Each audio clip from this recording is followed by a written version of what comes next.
Hello guys, my name is Rich Hughes. I'm a photographer. I shoot real estate, and I would like to do a tutorial. Well, I'm not going to call it a tutorial. I'm just going to leave it up to you what you want to call it.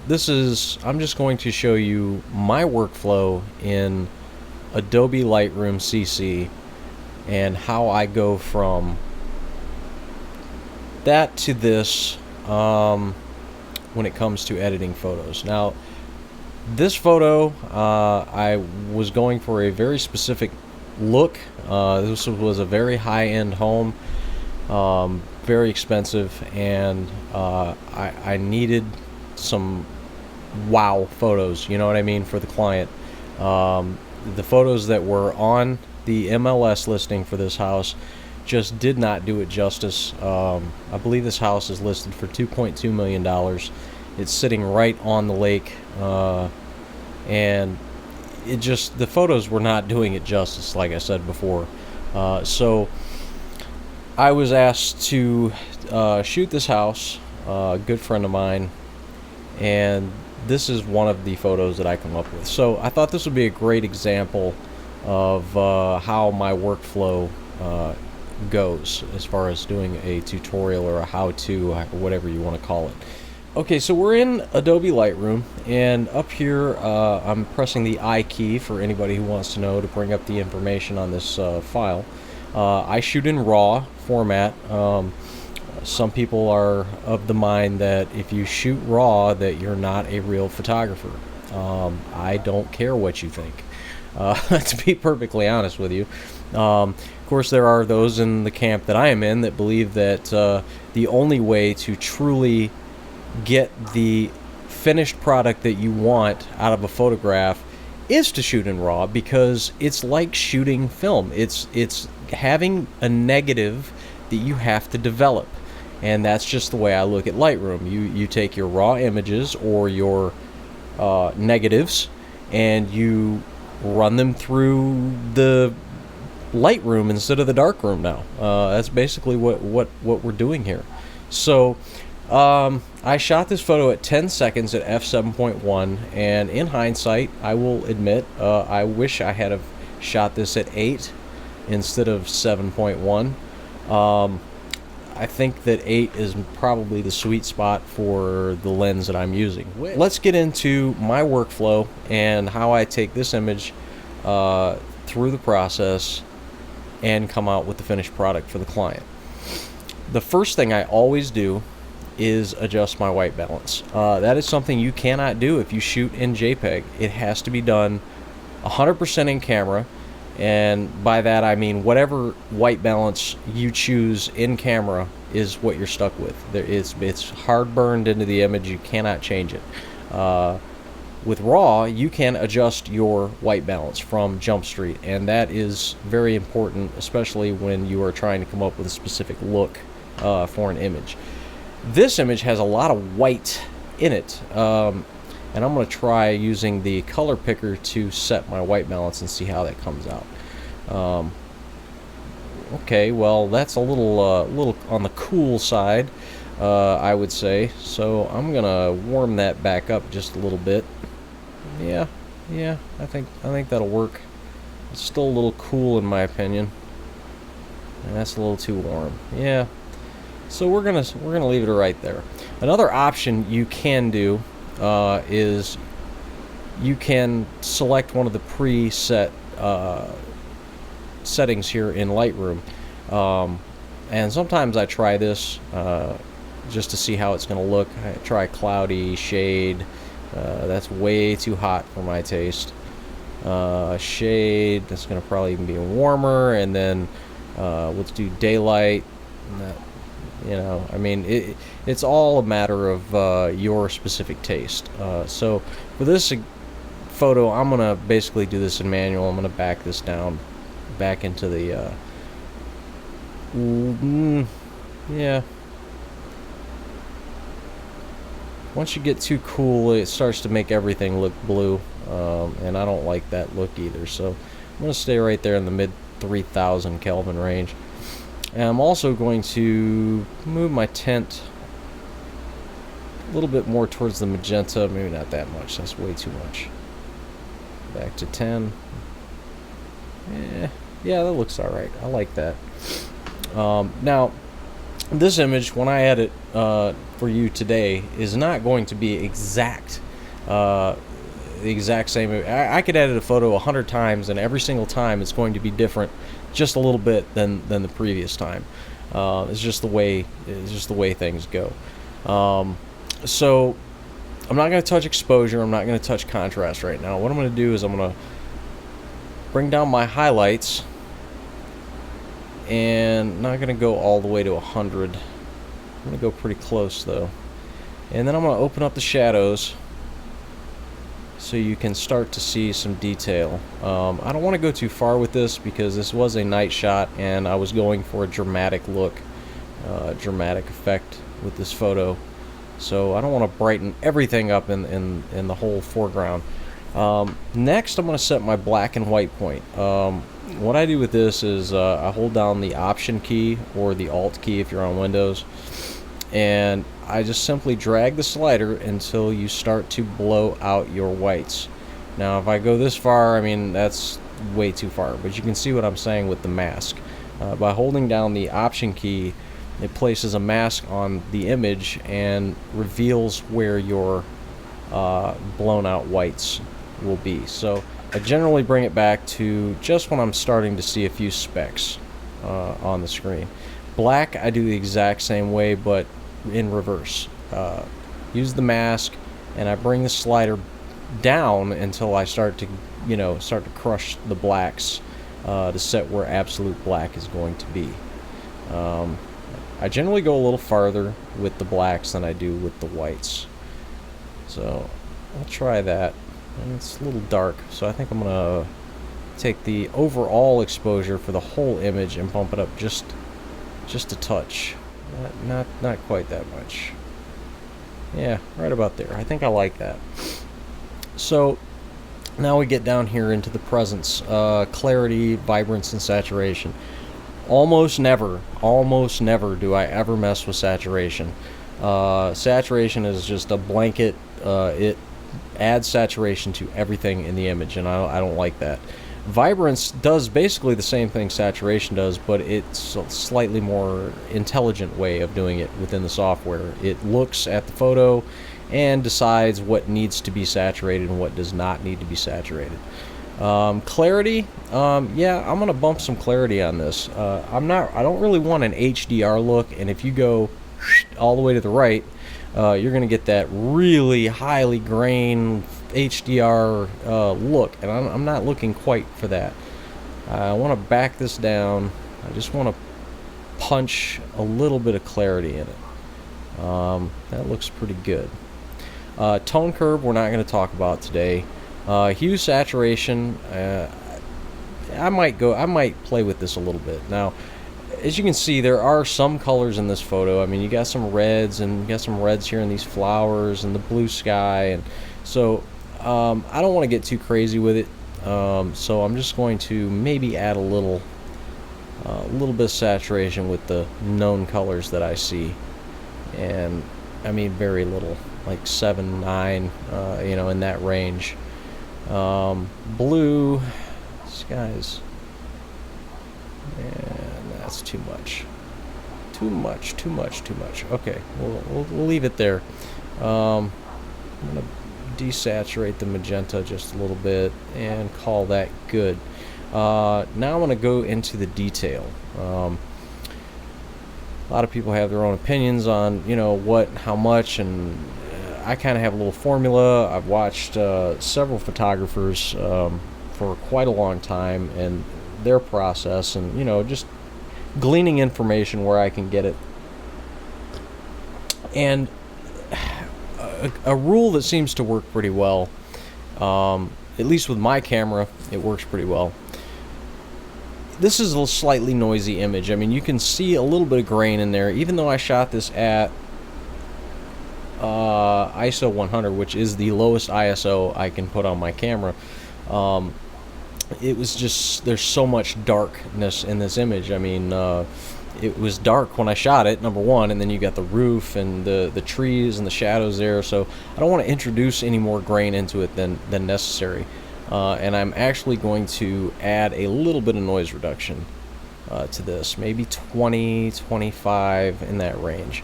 And my little rule of thumb is I take 100, and however much noise reduction I add into, or however much sharpening, whichever way I'm going with it, I just subtract that from 100. So, and I put it into sharpening in this case. So I'll do 75 maybe. I don't want to go too far with it. Yeah, that went slid on me a little bit there. Yeah, that looks pretty good. So we'll just leave that right there. I'm not going to mess with detail, color detail, smoothness, any of that. I like where the settings are default on that for this image. Now we're going to get into the meat of some of the powerful things that Lightroom can do. I'm going to enable profile corrections, and you see what a drastic change that made to that photo. See the kind of barreling, the barrel distortion in the lens, and you don't really even notice it until you enable the corrections. But that's one of the wonderful things about Lightroom, is that it can take out the barrel distortion. It already knows what settings it needs to apply based on what lens you are using. I'm going to remove chromatic aberration. There may be a little bit in this. I didn't zoom in to look, but I generally always remove it. I'm going to zoom in and see, and yes, I am getting this little fringing here, quite a bit of it. So I'm going to remove that, and it's pretty much gone. Now I could go into manual if it didn't take it all out, and adjust as I need it, but in this case Lightroom does a really great job. Let me zoom back out, and I'm going to try the auto feature. I don't use the auto feature a lot for the angle and resetting the perspective on the photo.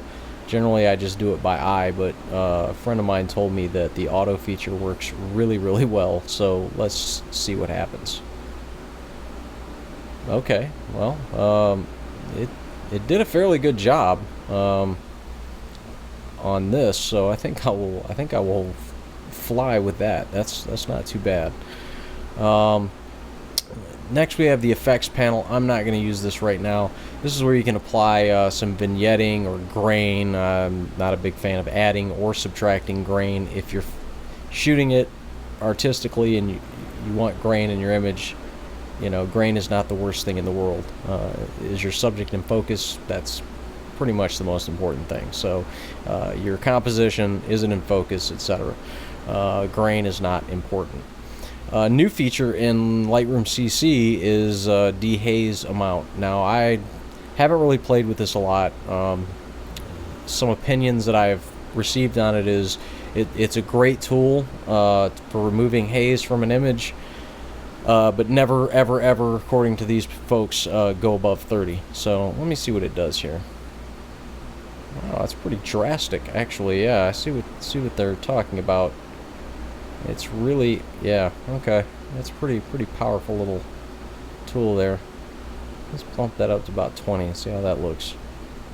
That's not too bad. I like that. I try not to embellish things too much in this type of photography, because I want to present what it is that you're shooting. I don't want to like make it look too HDR or oversaturated. You know, it misrepresents the home. So, but there are some things that I do like to correct, like I don't care for this color, this yellowish color of the lights, and I'm going to see if I can correct that in the hue and saturation. Alright, so I'm going to try to bump the yellow down a little bit and see what kind of effect that has on the image. Yeah, it is actually taking out some of the yellow. Try the luminance panel for the same color. See if I can take a little more. Yeah, I think I kind of like that. This is something I did not do on the original photo. Basically desaturated all of the yellow, and to me it looks a little cleaner. That's just my opinion, I guess. Alright, now I want to move on to some more localized corrections, which is a great thing about Lightroom. You can use brushes, you can use radial filters, you can use graduated filters to enhance your image the way you want in a local area instead of over the entire photo. So what I'm going to do now, the first thing I'm going to do is remove this little bitty lens flare thing here that's been bugging me this whole time we've been watching this. So I'm going to go into the spot removal tool, feather 100, opacity 100, okay, and I'm going to make my circle just a little bit bigger than the problem that I'm trying to take out, and just click, and it's going to try to sample from another area and fix that problem. So it did a pretty good job, so I'm going to call that good. Alright, next I'm going to grab a brush and reset the effects here. I want to no, let's do a filter. Let's do a graduated filter, and let's drop the exposure a little bit, and let's make it a little cooler and drag a filter in here.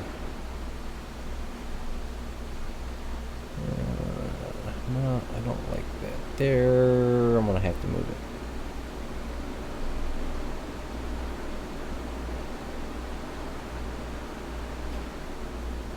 Let's move this over here. I wanted a little bit more of a blue to light blue effect going on in the sky. As I remember it, the sky was a little bit more punchy blue.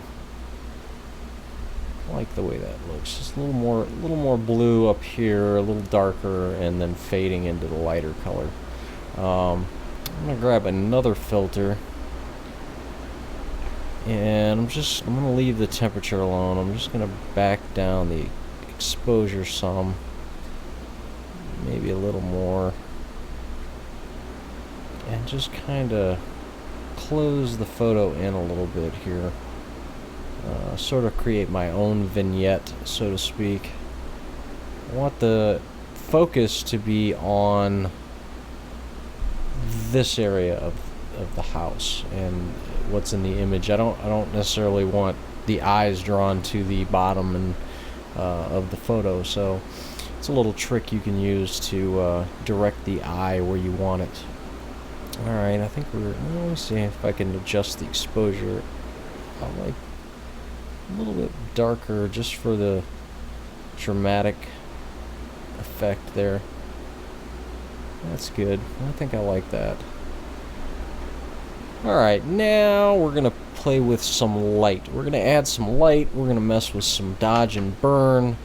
I'm going to take a radial filter, double click on effect. That resets all of these settings back to 0, so you can create your own custom filter. So what I'm going to do is I'm going to start by adding some light to this little statue fountain here that I liked when I showed up for this shoot. I noticed this guy right away, and just going to put a little bit of light down here and maybe a little bit on the statue itself. Let's rotate that a little bit. Alright, let me see. Bump up some. Oh, no, we got the. Oh, that's what. I forgot to invert the mask. Okay, so when you select a filter, you have the option of inverting the mask. Basically, it applies a mask to the image, and anything that is outside of that mask is affected by the change that you make here in your panel. If you invert it, it's the opposite. Only what's inside the circle will be affected by that. That is the effect that I want. I don't want anything to be changed here. I just want to basically drop in a light. So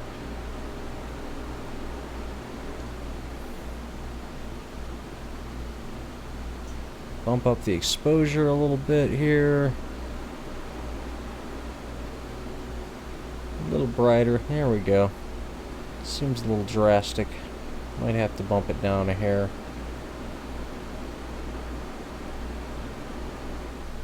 Yeah, I think I'll see what it looks like when I create a new one. You just right click on your filter and duplicate, and then you can click and drag it wherever you want. Let's start over here. Let's put some light down here on this shrub and this bush here. That's a little too much light for me. I'm gonna have to back that down a bit, but it's a good starting point. So we will take that one specifically down a little bit, and let's duplicate that, and let's put some lighting over here on the steps, just a little bit.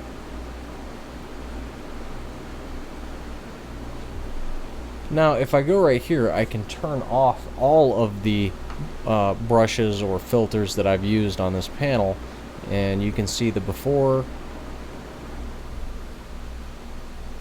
and the after. So all right, let me do another filter here. Duplicate that, bring that guy over here. Don't need him that big. Don't need the driveway lit. I just want that area lit. If you hold the Option key when you're dragging a side, you only affect that side of the filter. So that's how I'm doing that. Alright, I kind of like that. Okay. Alright, let me make another filter. Duplicate. Rotate him. And place him here.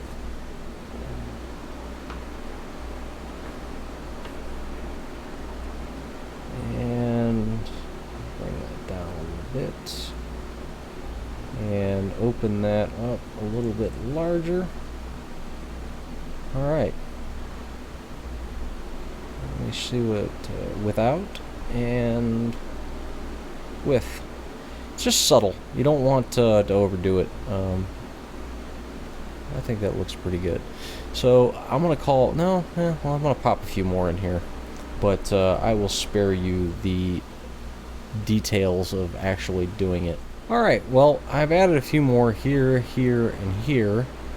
And I think that's where I'm going to stop with the radio filters. Now I'm going to go to the brush tool, and I'm essentially going to do the same thing, but I like the brush tool to get a little bit more detailed.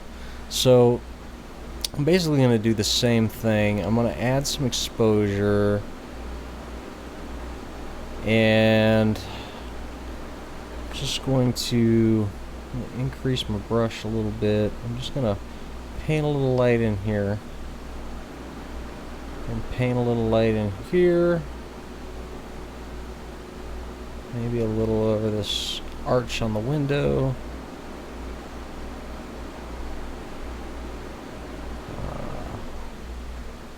Paint a little over these arches here just to dodge them a little bit. A little across the banister, just something to draw your eye to these things. It's a little dark for me, so I'm going to lighten that up a little bit.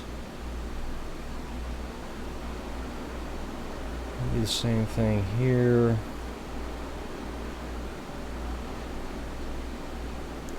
And the funny thing is you can really go crazy with this. I mean, you know, there's so much you can do with the tools that are provided to you in this piece of software.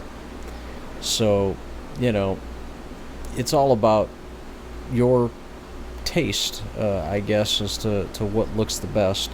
I'm going to bring this brush up a little bit, and I'm going to back down just a hair. Whoops, no, I don't want to do that. Redo that. I'm going to grab a new brush and back it down just a little bit and put a little bit of light on these shrubs, I guess they are. I don't know what you call them. Hedges, brushes, whatever they are. Just a tiny little bit because they just are a little dark for me. Shrink that brush down. And a little bit here and a little bit here. And I think I like it. I think I like it. Turn them off and see what it looked like beforehand. Turn it back on, and there you go. And we'll paint a little more right here. Okay, so shaping up. It's definitely looking better. I like where this is going. So I think I'm going to throw a little more of the minus exposure here, just to close it in a little bit more.